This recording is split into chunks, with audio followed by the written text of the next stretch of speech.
गरीब साध साध सब नेक हैं, आप अपनी ठोरे, जो सतलोक ले जाएंगे वो साधु कोई और।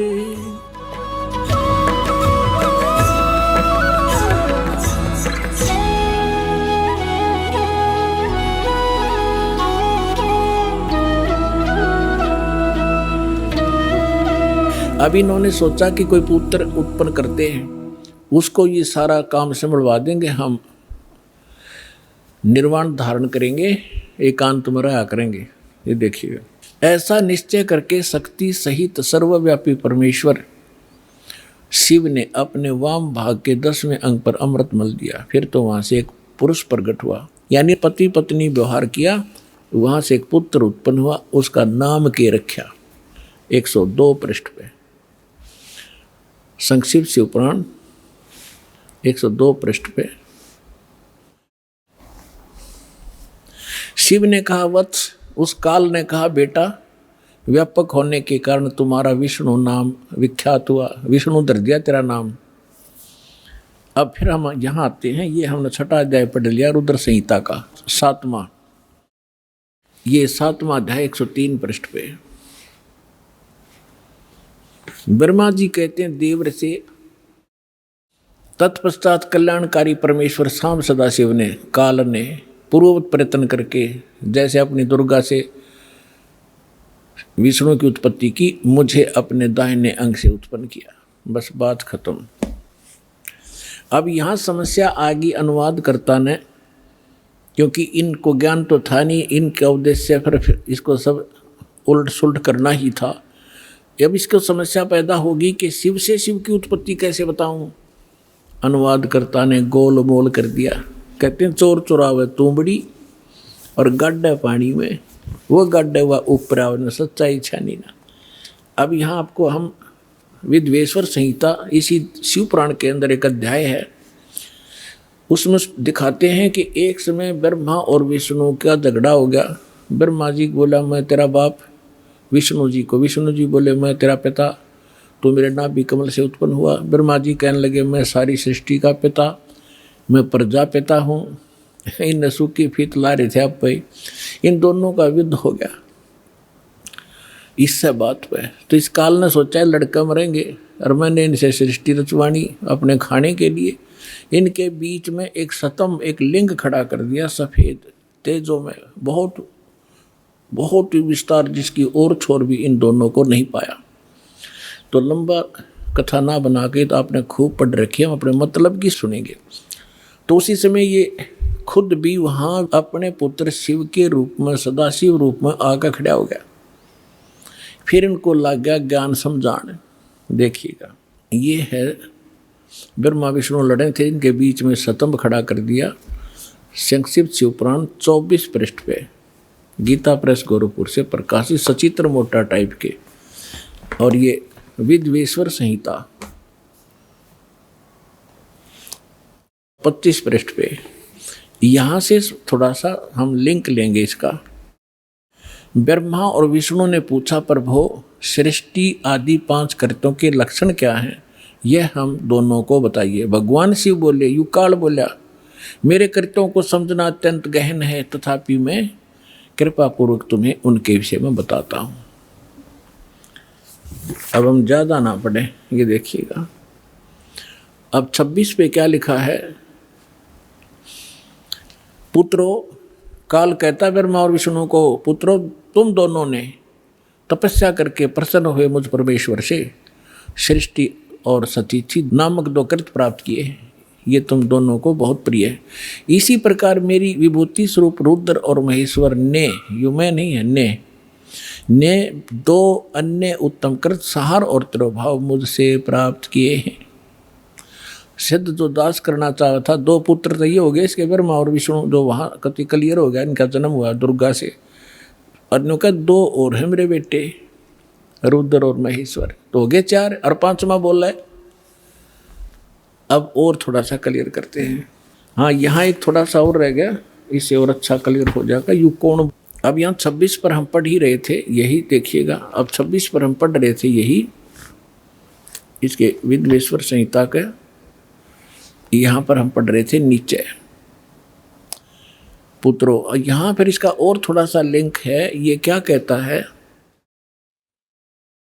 मैंने पूर्व काल में अपने स्वरूपभूत मंत्र का उपदेश किया है जो ओंकार के रूप में प्रसिद्ध है। वह मंगलकारी मंत्र है। सबसे पहले मेरे मुख से ओंकार ओम प्रकट हुआ जो मेरे स्वरूप का बोधक करने वाला है। ओंकार वाचक है, मैं वाच्य हूँ। ये मंत्र मेरा स्वरूप ही है। प्रतिदिन ओंकार का निरंतर स्मरण करने से मेरा ही यानी काल का ही स्मरण सदा सिमरण होता है। मेरे उत्तरवर्ती मुख से अकार का, पश्चिम मुख से उकार का, दक्षिण मुख से मकार का, पूर्ववर्ती मुख से बिंदु का और मध्यवर्ती मुख से नाद का प्राकट्य हुआ है। इस प्रकार 5 अवयव से युक्त ओंकार का विस्तार हुआ है। इन सभी अवयवों से एकीभूत होकर यह प्रणव यानी एक ओम अक्षर हो गया। अपने आत्माओं इन सदग्रंथों का दूध सा काट दिया कति दास ने परमात्मा की कृपा से। अब ये सिद्ध हो गया कि ये जो ओम मंत्र है, ओम मंत्र है जिसका जो ब्रह्म का है और ये उनको समझा रहा है। ये इनका पिता है ब्रह्मा विष्णु महेश का, ये सदाशिव है। इसको काल रूपी ब्रह्म भी सदग्रंथों में भी कहा है, परमेश्वर ने भी कहा है। अब श्रीमद् भगवत गीता अध्याय नंबर 8 के श्लोक नंबर 13 में भी गीता यही ज्ञान दे रहा है और कह रहा है मेरा एक ओम मंत्र है। ये देखिएगा गीता अध्याय नंबर 8 का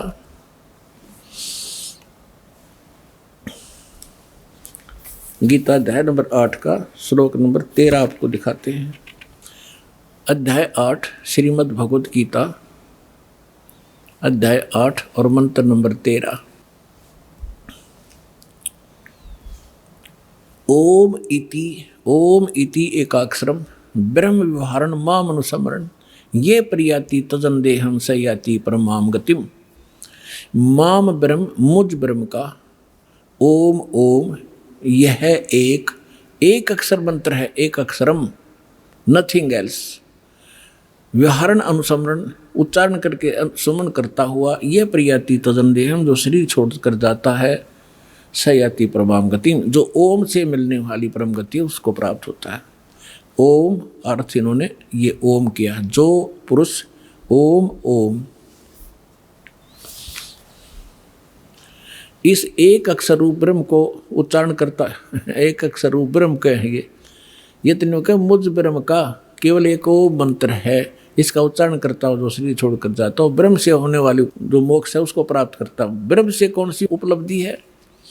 ब्रह्म से उपलब्धि है ब्रह्मलोक। अब ये देखिएगा 16वां श्लोक है 8वें अध्याय का। हे अर्जुन, ब्रह्मलोक पर्यंत सब लोग पुनरावृत्ति में हैं, यानी ब्रह्मलोक में गए हुए प्राणी भी इन दोबारा जन्म मृत्यु में आते हैं। पुनरावृत्ति का इन्होंने विश्लेषण भी किया है, अर्थात जिनको प्राप्त होकर पीछे संसार में आना पड़े, यानी ब्रह्मलोक में गए हुए प्राणी भी पुनर्जन्म में आते। यह इन्होंने अनुवाद थोड़ा सा गलत किया है कि हे कुंती पुत्र, मुझको प्राप्त होकर पुनर्जन्म नहीं होता। देखे बिना दिमाग की बात इनकी। विद्यते का अर्थ विद धातु से बना है, विद माने जानना भी है। जो ये नहीं जानते कि मुझे प्राप्त होकर भी ब्रह्मलोक जाकर भी जन्म मृत्यु होते हैं, तो मेरी भक्ति करके भी उनकी पुनर्जन्म होता है। जो ये नहीं जानते उनका पुनर्जन्म होता है अर्जुन। जो ये नहीं जानते कि ब्रह्मलोक में गए हुए प्राणी भी वापस आते हैं, तो उनका वो मुझे प्राप्त होकर भी पुनर्जन्म है अर्जुन, उनका पुनर्जन्म है। इसका ये अर्थ है। यदि हम इनका ये अनुवाद सच्चा माने तो अध्याय नंबर 2 का श्लोक नंबर 12, अध्याय नंबर 2 का श्लोक नंबर 12 और अध्याय नंबर 4 का श्लोक नंबर 5 और 9, अध्याय नंबर 10 के श्लोक नंबर 2 ये कति गलत हो जाते हैं। देखिएगा श्रीमद् भगवत गीता अध्याय नंबर 2 और श्लोक नंबर 12। न तो ऐसा ही है कि मैं किसी काल में नहीं था, गीता ज्ञानदाता कह रहा ये ब्रह्म, अथवा तू नहीं था, अथवा ये राजा लोग नहीं थे, और न ऐसा ही है कि इससे आगे हम सब नहीं रहेंगे। और इसके साथ ही देखना है इसी दूसरे अध्याय का 17वें श्लोक में स्पष्ट कर दिया है कि अविनाशी तो उसको जान जिससे, अविनाशी यानी नाश रही कहो अविनाशी को, अविनाशी तो उसको जान जिससे यह संपूर्ण जगत व्याप्त है, और इस अविनाशी का विनाश करने में कोई भी समर्थ नहीं है। यानी गीता ज्ञान दाता से कोई अन्य है जो वास्तव में अविनाशी है, जिसने सारे ब्रह्मांडों की रचना की है और वही रोके हुए। अध्याय नंबर 4 के श्लोक नंबर 5 और 9 में ये देखिएगा, ये है अध्याय नंबर 4 श्रीमद् भगवत गीता। इसका यहाँ ये 5वां मंत्र यहाँ से स्टार्ट है, लेकिन इसका अनुवाद यहाँ पर है। हे परंतम अर्जुन, मेरे और तेरे बहुत से जन्म हो चुके हैं। इति सिद्धम, गीता ज्ञानदाता भी जन्म मरता है, अविनाशी नहीं है ये। तेरे और मेरे बहुत से जन्म हो चुके हैं, उन सबको तू नहीं जानता, मैं जानता हूँ। और 9वें श्लोक में क्या कहा है, अध्याय नंबर 4 के और श्लोक नंबर 9 में, मेरे जन्म और कर्म अलौकिक हैं, दिव्य हैं। अध्याय नंबर 10 के श्लोक नंबर 2 में, अध्याय नंबर 10 और श्लोक नंबर 2 में, मेरी उत्पत्ति को, मेरे जन्म को न देवता लोग जानते हैं न महर्षि जन जानते, क्योंकि मैं सब प्रकार से देवताओं और महर्षियों का आदि कारण यानी इनका जन्मदाता हूँ। यदि गीतानुवादकों का 8वें अध्याय के 16वें श्लोक का ये अनुवाद सत्य माने कि ब्रह्मलोक में गए वे सब प्राणी पुनरावृत्ति में हैं और मुझे प्राप्त होकर फिर दिन मृत्यु नहीं होती, तो ये तीनों श्लोक गलत हो जाते हैं, तीनों के तीन। इसका अर्थ ये है कि अर्जुन, जो ये नहीं जानते कि ब्रह्मलोक में गए हुए प्राणी भी पुनरावृत्ति में हैं, उनका पुनर्जन्म, अर्जुन उनका पुनर्जन्म होता ही होता है। अब प्रसंग चल रहा है कि ओम नाम से कौन सी उपलब्धि होती है, वो ब्रह्मलोक में जाते हैं। देखिए श्रीमद् भगवत गीता, वही गीता प्रेस गोरखपुर से प्रकाशित है। इसमें आपको दिखाते हैं 562 पृष्ठ पे, एक बार हिमालय राजा को देवी जी ज्ञान उपदेश कर रही है और ब्रह्म के बारे में जानकारी दे रही है। देखिएगा 562 पृष्ठ, संक्षिप्त देवी भागवत, और ये 7वां स्कंद। यहाँ हम आ जाते हैं। देवी के द्वारा हिमालय को ज्ञानोपदेश, देवी के द्वारा हिमालय को ज्ञानोपदेश, ब्रह्म स्वरूप का वर्णन। श्री देवी जी कहने लगी, पर्वतराज, उस ब्रह्म का क्या स्वरूप है यह बतलाया जाता है। पहले तो अपने बारे में बताती है, मेरी भक्ति कर तो ऐसे ऐसे कर, लेकिन वो कहती है ये भी ठीक नहीं है। उस ब्रह्म का क्या स्वरूप है यह बतलाया जाता है, जो प्रकाश रूप, सबसे के अत्यंत समीप में स्थित, हृदय रूप गुहा में स्थित होने के कारण गुहाचर नाम से प्रसिद्ध है। महान पद अर्थात परम प्राप्य है।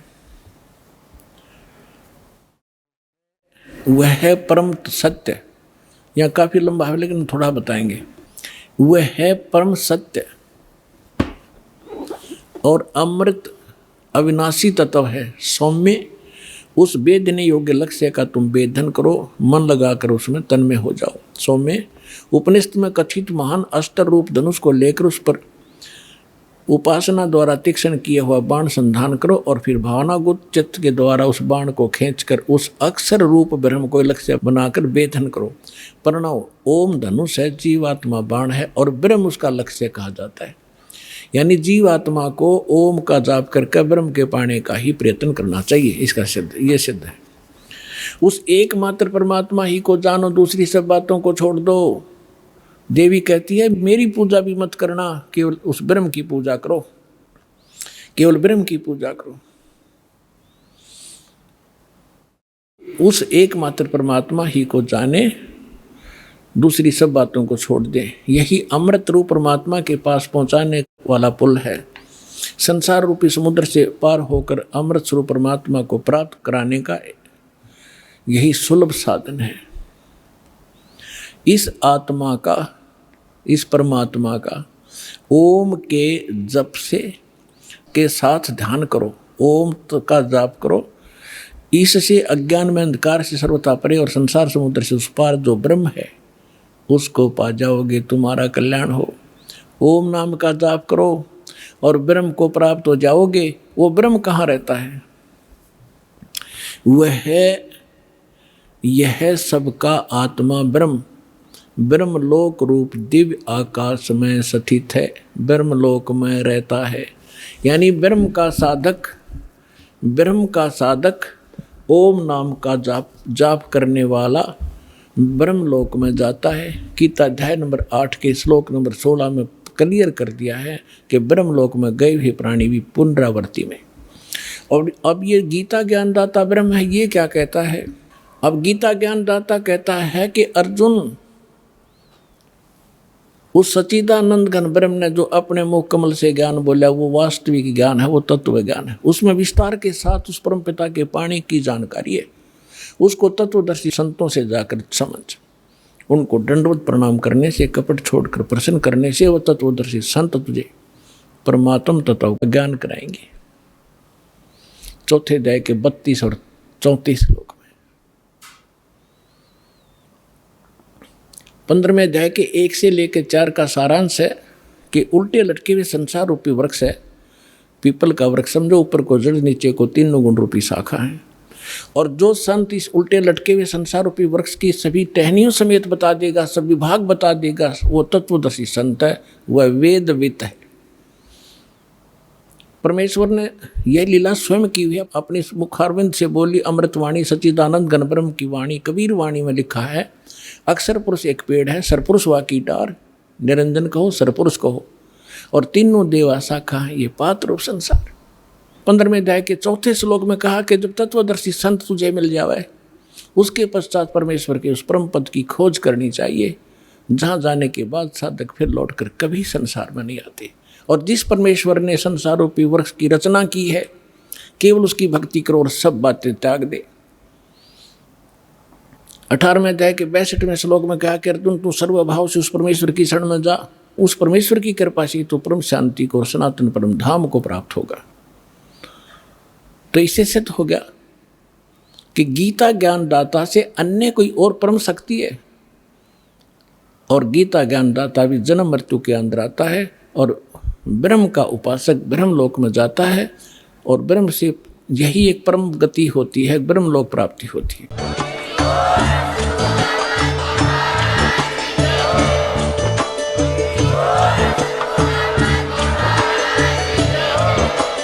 आप सुन रहे थे जगत गुरु तत्वदर्शी संत रामपाल जी महाराज जी के मंगल प्रवचन। अधिक जानकारी के लिए विजिट कीजिए हमारी वेबसाइट www.jagatgururampalji.org। संत रामपाल जी महाराज जी के शुभ आशीर्वाद से पूरे विश्व भर में 500 से भी ज्यादा नाम दीक्षा केंद्र हैं, जिन पर संत रामपाल जी महाराज जी द्वारा ऑनलाइन निशुल्क नाम दीक्षा दी जा रही है। अपने नजदीकी नाम दीक्षा केंद्र का पता करने के लिए संपर्क करें 8222880541।